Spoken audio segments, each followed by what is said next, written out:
Hello विद्यार्थी मित्रांनो, आपला आता भूगोलचा पेपर असणार आहे. तर तुमच्यासाठी मी भूगोलचा रिअल पेपर 2025-26 घेऊन आलेला आहे. तर जर आपण चॅनलवर नवीन असाल तर लवकर चॅनलला सबस्क्राईब करा, कारण मी तुमच्यासाठी 2026ची question banks, history, political science, geography आणि मॅथ्स 1, मॅथ्स 2, सायन्स 1, सायन्स 2 हे सगळे महत्त्वाचे प्रश्न आणि क्वेश्चन बँक घेऊन येणार आहे. तर विद्यार्थी मित्रांनो, आता आपण जे आहे भूगोलचं रिअल पेपर आपलं कसं असणार आहे आणि हे रिअल पेपरच आहे भूगोलचं. तर आता आपण पाहूया कसं आपले पेपर प्रश्न पडलेले आहे. तर विद्यार्थी मित्रांनो, पेपर सुरू करण्याच्या अगोदर आपल्या चॅनलला लवकर सबस्क्राईब करून घ्या आणि हे व्हिडिओ आपल्या मित्रांसोबतही शेअर करा, कारण तेही जाणून घेऊ दे की पेपर पॅटर्न बोर्डालाही कसं असतं, आत्ताही कसं आहे आणि ह्याचा फायदा सगळेच घ्या तुम्ही.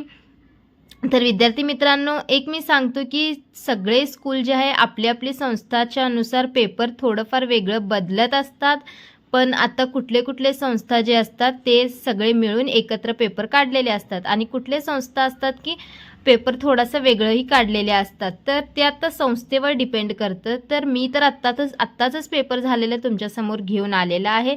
तर विद्यार्थी मित्रांनो, ह्याचीही तुम्ही तयारी करून घ्या. चला आपण आता पेपर पाहूया कसा असणार आहे. बघा विद्यार्थी मित्रांनो, पहिला प्रश्न जे आहे भूगोलचं, तुम्हाला पहिला प्रश्न क्रमांक 1, अचूक पर्याय निवडून विधाने पूर्ण करा व उत्तरपत्रिकेत पुन्हा लिहा. तर ह्याच्यामध्ये तुम्हाला हे पूर्ण वाक्य जे उत्तर बरोबर असणार ते उत्तर निवडून वाक्य परत पूर्ण करायचं आहे, फक्त ऑप्शन टाकायचं नाही आहे. तर इथे बघा 4 मार्क्ससाठी हे 4 जे आहे विधान पूर्ण करून उत्तर त्याच्यामध्ये भरायचे असतात.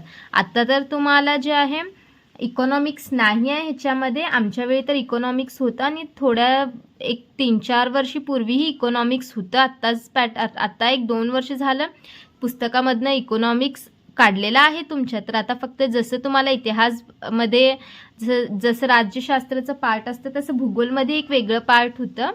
तर आता ते तुम्हाला इथे नाही आहे. आता फक्त भूगोलचेच आता तुम्हाला 9 धडे जे आहेत त्याच्यावर तुमचं हे पेपर पॅटर्न बनलेलं आहे. तर बघा विद्यार्थी मित्रांनो, हे 4 मार्क्ससाठी MCQs झाले.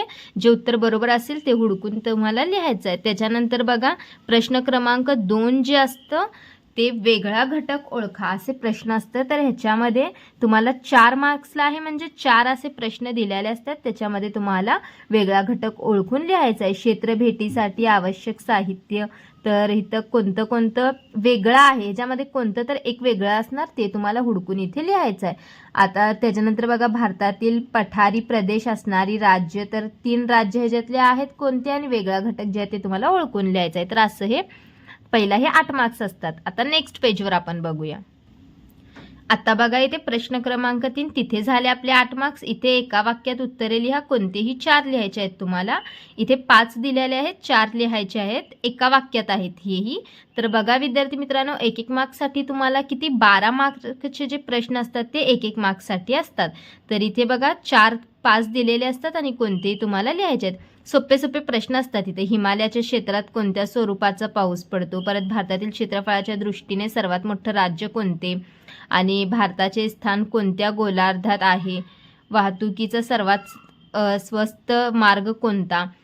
तर ह्याच्यामध्ये तुम्हाला सोपे प्रश्न असतात ते लिहायचे आहेत. आणि 1 मार्कचे प्रश्न मी देणारच आहे तुम्हाला, बोर्डाच्या अगोदर क्वेश्चन बँक देणार आहे, त्याच्यामध्ये असणारच.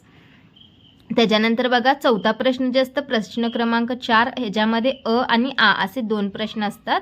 तर अ मध्ये असतं तुम्हास पुरविलेल्या भारताच्या नकाशाच्या आराखड्यात पुढील घटक दाखवा व सूची तयार करा. हे घटक तुम्हाला नक्षामध्ये दाखवायचे आहेत आणि त्याची सूचीही तयार करायची आहे. हे झालं अच. आणि आता दुसरा जे प्रश्न आहे, दिलेल्या नकाशाचे, हे 4 मार्क्ससाठी असतं आणि कंपल्सरी असते.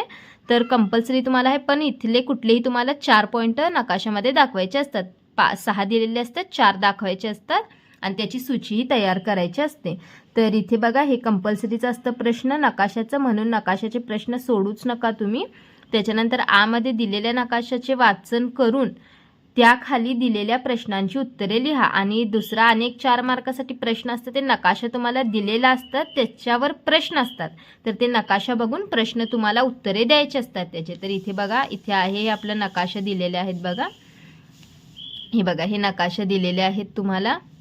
हे नकाशाचा अभ्यास करा. भारताचं किंवा कधी कधी ब्राझीलचंही, म्हणजे आता इथे तुम्हाला हे भारताचं येतं आणि ब्राझीलचं पण येतं, तर बोर्डासाठी भारताचं आणि ब्राझीलचं महत्त्वाचं आहे. तर हे बघा इथे दिलेलं आहे ते नकाशा. तर हे तुम्हाला अगोदर ह्याचं निरीक्षण करून घ्यायचं आहे आणि त्याच्यानंतर आपल्याला प्रश्न सोडवायचे. इतिहास आणि भूगोल 40 मार्कसाठी असतो आणि 1 मार्कसाठी असलं तर 1 ओळी लिहा बास आहे. 2 मार्कसाठी असलं तर 4 ओळी लिहायला लागणार उत्तर तुमचं, म्हणजे 4 पॉईंट. आता आपण ह्याचे काय काय प्रश्न आहेत ते नेक्स्ट पेजवर बघूया. बघा इथे नकाशावर जे आहे पेज नंबर 3 वर आपण आलेला आहे. नकाशामध्ये 5 प्रश्न दिलेले असतात. इथे 5 प्रश्न दिल्यात, 4 मार्क्ससाठी असतं. तर तुम्हाला 4 प्रश्न सोडवायचे आहेत कोणते पण ह्याच्यातले. तर 4 प्रश्न ह्याच्यातले सोडवा. नकाशातील दक्षिणेकडील गावताळ प्रदेश कोणते, ब्राझीलमधील कोणतेही 2 वन प्रकार सांगा, नकाशातील दलदलीच्या प्रदेशाचे नाव काय. तर हे तुम्हाला थोडंसं पाठ करावं लागणार आहे तुमच्या पुस्तकामधून आणि मग त्याच्यावरनंच आपण निरीक्षण करून उत्तर लिहू शकतो. तर प्रश्न क्रमांक 5 बघा, भौगोलिक कारणे लिहा. तर इथे भौगोलिक कारणे तुम्हाला लिहायचे असतात बाळांनो. हे 6 मार्कसाठी असतं आणि इथे कोणतेही 2 तुम्हाला लिहायचे आहेत. 4 दिलेले आहेत, 2 कोणतेही तुम्हाला करायचे आहेत. आणि ब्राझील आणि भारताचं 1-2 तर हे प्रश्न फिक्सच असतात कारणांमध्ये. तर ब्राझीलचा उत्तर भाग घनदाट अरण्यांनी व्यापला आहे. हे पहिलं आहे. भारताच्या अर्थव्यवस्थेत मत्स्य व्यवसायाची भूमिका महत्त्वाची आहे, म्हणजे जे माशाचं वन आहे ते. आणि त्याच्यानंतर आंतरराष्ट्रीय पर्यटक ब्राझीलकडे आकर्षित होतात, हे पण महत्त्वाचं आहे. आणि ब्राझील देशात जगाचा कॉफी पॉट असे संबोधले जाते, म्हणजे ब्राझीलला कॉफी पॉट असे का म्हणतात. तर ह्याचे आपल्याला कारण लिहायचे आहे. 3 कोणतेही 2 लिहायचे, म्हणजे 3 मार्क्ससाठी 1 प्रश्न आहे. 3 मार्क्ससाठी 1 प्रश्न, म्हणजे तुम्हाला इथे 6 पॉईंट्स लिहायचे आहेत एका उत्तराचे. त्याच्यानंतर आपण प्रश्न 6वा बघूया. प्रश्न 6वा जे असतं बाळांनो, तुम्हाला खाली दिलेल्या सांख्यिकीय माहितीच्या आधारे स्तंभालेख काढा व खालील प्रश्नांची उत्तरे लिहा.